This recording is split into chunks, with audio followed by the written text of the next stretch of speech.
संरक्षकों के लिए चित्रकला, लघु चित्रों की परंपरा। एक अन्य परंपरा जो कई रीतियों से विकसित हुई, वह थी लघु चित्रों की परंपरा। लघु चित्र, जैसा कि उनके नाम से पता चलता है, छोटे आकार के चित्र होते हैं जिन्हें आमतौर पर जल रंगों से कपड़े या कागज पर चित्रित किया जाता है। प्राचीनतम लघु चित्र तालपत्रों अथवा लकड़ी की तख्तियों पर चित्रित किए गए थे। इनमें से सर्वाधिक सुंदर चित्र जो पश्चिम भारत में पाए गए जैन ग्रंथों को सचित्र बनाने के लिए प्रयोग किए गए थे।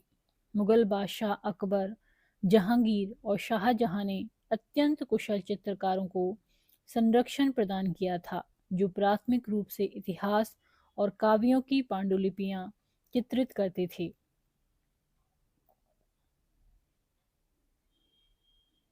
ये पांडुलिपियां आमतौर पर चटक रंगों में चित्रित की जाती थी और उनमें दरबार के दृश्य, लड़ाई तथा शिकार के दृश्य और सामाजिक जीवन के अन्य पहलू चित्रित किए जाते थे।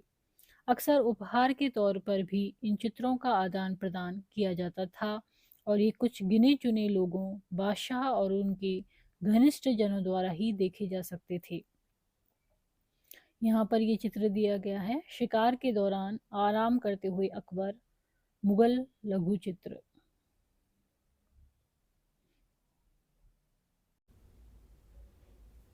मुगल साम्राज्य के पतन के साथ अनेक चित्रकार मुगल दरबार छोड़कर नए उभरने वाले क्षेत्रीय राज्यों के दरबारों में चले गए। परिणाम स्वरूप मुगलों की कलात्मक रुचियों ने दक्षिण के क्षेत्रीय दरबारों और राजस्थान के राजपूती राज दरबारों को प्रभावित किया, लेकिन इसके साथ ही उन्होंने अपनी विशिष्ट विशेषताओं को सुरक्षित रखा और उनका विकास भी किया। मुगल उदाहरणों का अनुसरण करते हुए शासकों तथा उनके दरबारों के दृश्य चित्रित किए जाने लगे। इनके साथ साथ मेवाड़, जोधपुर, बूंदी, कोटा और किशनगढ़ जैसे केंद्रों में पौराणिक कथाओं तथा काव्यों के विषयों का चित्रण बराबर जारी रहा। होली खेलते हुए महाराणा राम सिंह द्वितीय राजपूत लघु चित्र, कोटा। ऐसा ही एक अन्य क्षेत्र था आधुनिक हिमाचल प्रदेश के इर्द गिर्द हिमालय की तलहटी का इलाका। 17वीं शताब्दी के बाद वाले वर्षों में इस क्षेत्र में लघु चित्रकला की एक साहसपूर्ण एवं भावप्रवण शैली का विकास हो गया, जिसे बसोहली शैली कहा जाता है। बसोहली शैली। यहाँ जो सबसे लोकप्रिय पुस्तक चित्रित की गई वह थी भानु दत्त की रसमंजरी। 1739 में नादिर शाह के आक्रमण और दिल्ली विजय के परिणाम स्वरूप मुगल कलाकार मैदानी इलाकों की अनिश्चितताओं से बचने के लिए पहाड़ी क्षेत्रों की ओर पलायन कर गए।